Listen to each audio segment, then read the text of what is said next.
दोस्तों अगर आपको ये वीडियो पसंद आए तो वीडियो को लाइक करें, सब्सक्राइब करें और इस घंटे को बजाएं ऑल प्रेस करें हमारी वीडियो सबसे पहले देखने के लिए।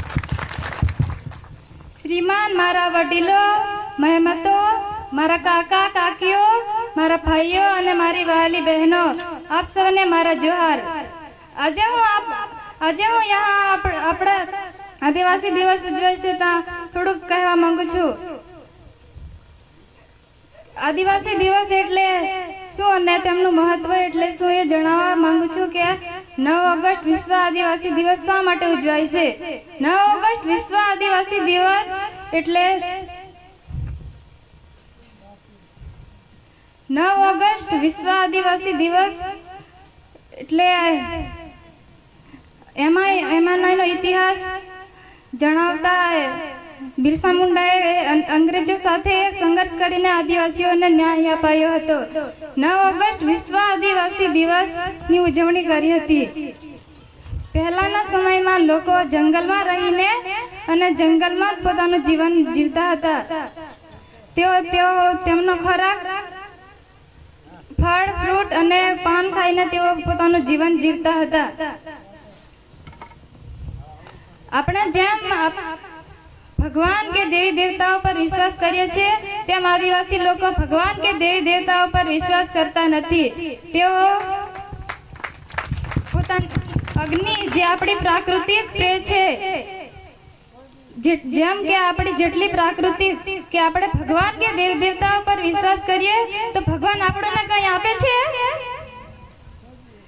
अग्नि जे प्राकृतिक प्रेय छे आपणे हवा आपे छे अने पाणी जान जंगल ए आपणे अग्नि आपे छे।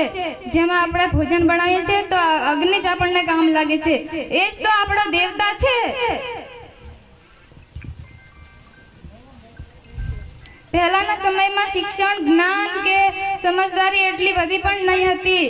जे इच्छा हती ते अंग्रेज लोग आपणी साथे गुलामीना समय में आपणी साथे नौकर बनावीने राखता हता। આપણે એક ફૂલની જેમ કે એક ગુલાબનું ફૂલ આપણે એક ગુલાબનું ફૂલ જેવા હતા પણ આપણે ગુલાબનું ફૂલ નહીં બનવું હતું। આપણે તો કાંટો બનવો હતો। ગુલાબનું ફૂલ ત્યાં બનવું હતું જ્યાં આપણી સાથે લોકો આપણને પ્રેમથી વાત કરે તો આપણે પણ તેમને પ્રેમથી વાત કરવી। પણ અંગ્રેજ લોક સામે તો આપણે કાંટો જ બનવો હતો કારણ કે અંગ્રેજ લોક આપણી સાથે ગુલામી કરતા હતા।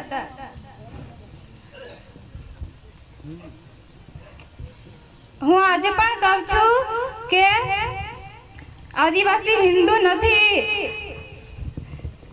જેમ આપણા લોકો મંદિરોમાં જઈને હજારોનું દાન કરી આવે છે ને પણ જ્યારે આપણા સમાજને કોઈ પણ છોકરાની કે દીકરીની કોઈ વાત મુસીબતમાં હોય કે ભાઈ આપણા ફલાણાનો છોકરો બીમાર છે, ફલાણાનો છોકરો પૈસાની જરૂર છે તો કોઈ આગળ નહીં આવે।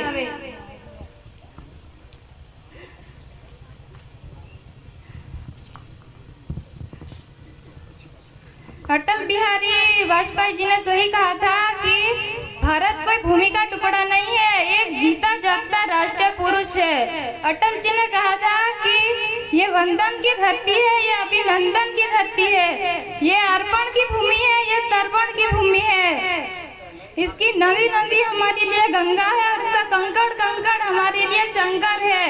हम जिएंगे तो इस धरती के लिए और मरेंगे तो इस धरती के लिए और मरने के बाद भी कोई हमारी अर्थियों को ध्यान लगा के सुनेगा तो एक ही आवाज आएगी कि भारत माता की जय।